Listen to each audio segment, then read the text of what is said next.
नमस्कार दोस्तों, knowing Hinduism में आप सबका बहुत बहुत स्वागत है।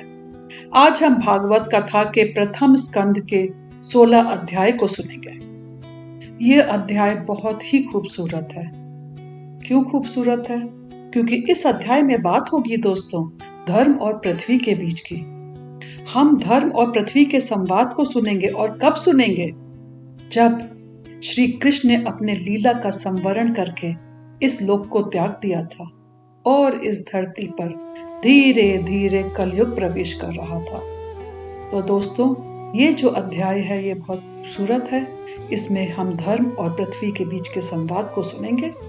और श्रीमद् भागवत पुराण में जितने भी अध्याय हैं या जितने भी स्कंद हैं, हमारी कोशिश नोइंग हिंदुइज्म में रहती है कि आपको उसके प्योरेस्ट फॉर्म में ला करके सुना सकें, क्योंकि हम चाहते हैं कि सबको इस महान पुराण के बारे में पता होना चाहिए।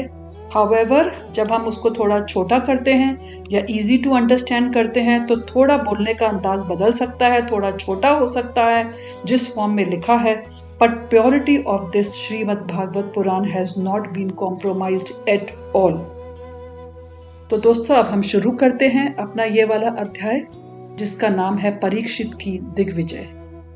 सूत जी कहते हैं, शौनक जी, पांडवों के महाप्रयाण के पश्चात भगवान के परम भक्त राजा परीक्षित पृथ्वी पर शासन करने लग गए थे।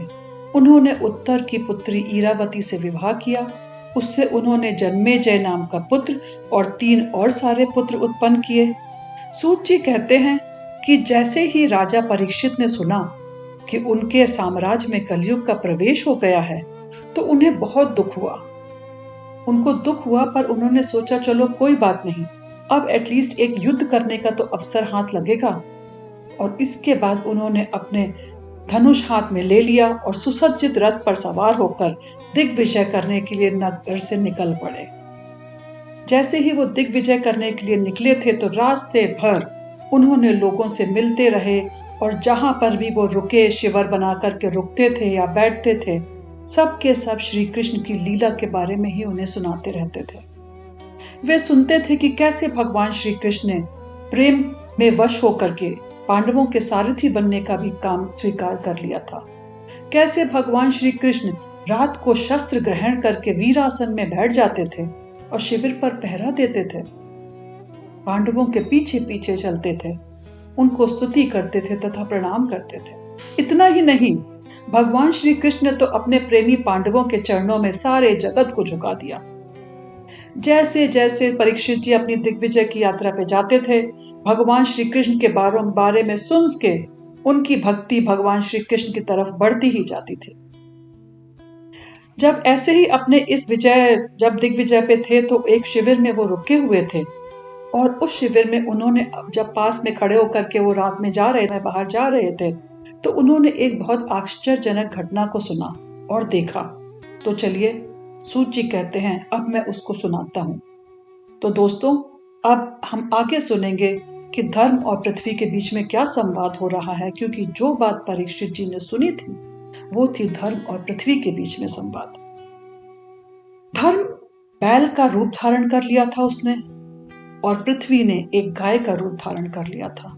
धर्म बेचारा 4 पांव का होते हुए भी उसके 3 पांव टूट चुके थे और वो धर्म बेचारा एक ही पैर से घूम रहा था। वो पैर से भी बेचारा लंगड़ा लंगड़ा के घूम रहा था। और जो गाय थी, जो पृथ्वी के रूप में गाय थी, वो इतनी दुखी लग रही थी कि लग रहा था कि उनके आंखों से आंसू ही झरे जाएंगे, बहते रहेंगे आंसू। उनका शरीर बिल्कुल श्रीहीन हो गया था। तो पृथ्वी की यानी गाय की वो हालत देखकर धर्म ने पूछा, कल्याणी, कुशल से तो हो आप? आपका मुख बहुत मलिन दिख रहा है, इतनी श्रीहीन क्यों हो रही हो? मालूम होता है कि आपके हृदय में कुछ ना कुछ दुख तो अवश्य है।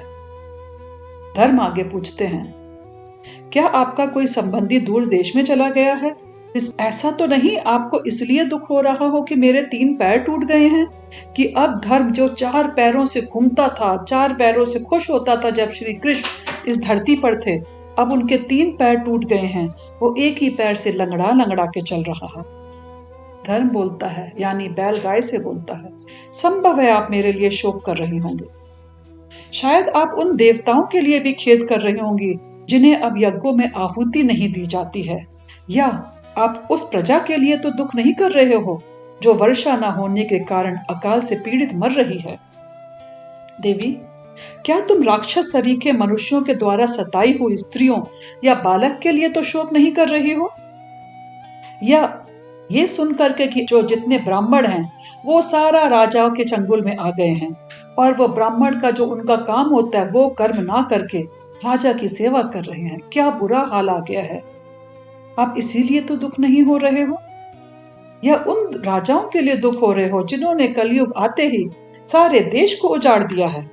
माँ पृथ्वी, मुझे लग रहा है आप बहुत दुखी हो और मैं शायद आपका कारण भी समझ रहा हूं। ऐसा तो नहीं है कि आपको भगवान श्री कृष्ण की याद आ रही, क्योंकि उन्होंने आपका भार उतारने के लिए ही इस धरती में अवतार किया था, और अब जब श्री कृष्ण लीला संवरण करके जा चुके हैं तो वो ही भार आपके ऊपर वापस आ रहा है।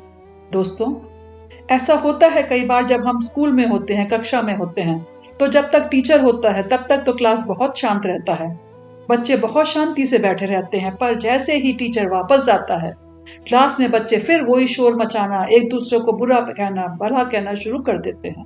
तो उसी प्रकार से जब भगवान श्री कृष्ण इस धरती पर थे तब सब कुछ बहुत अच्छा था, धर्म बहुत गर्व से चार पैरों से घूमता था, पृथ्वी बहुत खुश रहती थी, राजा लोग बहुत धर्म का काम कर रहे थे, ब्राह्मण अपने कामों में व्यस्त थे, और जो मनुष्य थी, जो प्रजा थी, वो बहुत अच्छे से खान पान करती थी, खुश रहती थी। पर जैसे ही भगवान ने अपना लीला का संवरण करके इस हमारे लोक को छोड़कर चले गए, हम देख रहे हैं क्या होने लग गया। धर्म एक पैर पर आ गया, वो भी लंगड़ाने लग गया। जो पृथ्वी है बेचारी आंसुओं से भरी हुई है। ये बात परीक्षित दूर खड़े होकर के सुन ही रहे थे और देख भी रहे थे। तभी उन्होंने देखा कि एक शूद्र रूप, एक जो राजा जो आया था, वो राजा आकर के गाय और बैल को मारने लग गया। परीक्षित देख के समझ गए, हो ना हो ये राजा शूद्र ही है, क्योंकि कोई भी राजा जितना भी समय बुरा ना आ जाए एक बैल और गाय को मार ही नहीं सकता। तो यह देख करके राजा परीक्षित गए और उस शूद्र को उन्होंने बहुत दंड दिया। उन्होंने उस शूद्र को बहुत जब दंड दिया और उसके बाद उन्होंने कहा, शूद्र, मैं समझ गया हूं कि तुम हो ना हो तुम कलयुग ही हो। तो इसके बाद जब कहानी आगे बढ़ती है तो शौनक जी पूछते हैं सूत जी से, भागवत सूत जी, दिग्विजय के समय महाराज परीक्षित ने कलयुग को दंड दे करके ही क्यों छोड़ दिया? उन्होंने उनको क्यों नहीं मार डाला? क्योंकि राजा के वेश में तो शूद्र ही जो था वो कलयुग ही था, और जब उन्होंने देखा था कि कलयुग गाय और जो बैल है उनको मार रहा है, लात से मार रहा है, तो परीक्षित जी उसको उस समय मार देते थे, मार सकते थे। तो सूत जी ने कहा, ये उस समय की बात है जब मोक्ष, जो लोग चाहते तो थे कि मोक्ष हो, परंतु अल्पायु होने के कारण मृत्यु से ग्रस्त हो रहे थे, और उनके कल्याण के लिए ही भगवान ने यम का आवाहन करके उन्हें इस लोक में शांति कर्म में नियुक्त कर दिया। और जब तक यमराज यहाँ इस कर्म में नियुक्त थे तब तक किसी की मृत्यु नहीं हो सकती थी। मृत्यु से ग्रस्त मनुष्य लोक के जीव भी भगवान की लीला कथा का पान कर सके, इसीलिए यमराज जी को इस लोक में बुलाया गया था।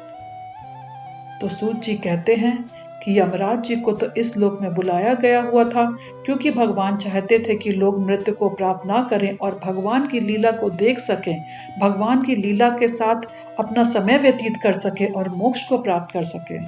और जब यमराज ही इधर शांति पूर्वक कार्य में व्यस्त हैं तो किसी की मृत्यु कैसे हो सकती है? इसीलिए मैंने कलयुग की भी मृत्यु नहीं की। तो दोस्तों, मैंने आपको पहले भी अपने एक वीडियो में बताया था कि यमराज ने विदुर के रूप में इस लोक में जन्म लिया हुआ था। तो दोस्तों, इस कहानी के साथ, इस प्रसंग के साथ हमारा ये वाला अध्याय है जो खत्म होता है, समाप्त होता है। और मेरी आप सबसे एक ही रिक्वेस्ट है कि जहां मौका मिले, जब मौका मिले, आप लोग प्लीज हमारे जो वीडियो हैं श्रीमद् भागवत पुराण को जरूर सुनिए, ज्यादा से ज्यादा अपने दोस्तों के पास भेजिए, शेयर करिए, सब्सक्राइब करिए, क्योंकि भागवत कथा को सुनने वाले पर स्वयं श्री हरि विष्णु की कृपा रहती है। और उसके जीवन की सभी समस्याओं का निवारण होता है। दोस्तों जगत के पालनहार की कृपा दृष्टि मिलने से व्यक्ति के जन्म जन्मांतर के पाप नष्ट हो जाते हैं। तो आप भी अगर चाहते हैं कि आपके पापों को आपको मुक्ति मिले अपने पापों से, आपके ऊपर श्री हरि विष्णु की कृपा बनी रहे, आपसे जुड़ा हर दोष नष्ट हो जाए, तो आप प्लीज हमारी श्रीमद् भगवत पुराण वीडियो को सुनिए, अपने दोस्तों के साथ शेयर करिए और इसके साथ नमस्कार। भगवान श्री कृष्ण की कृपा आप सब पर बनी रहे। जय श्री कृष्ण। नोइंग हिंदुइज्म की तरफ से आप सबको बहुत बहुत धन्यवाद।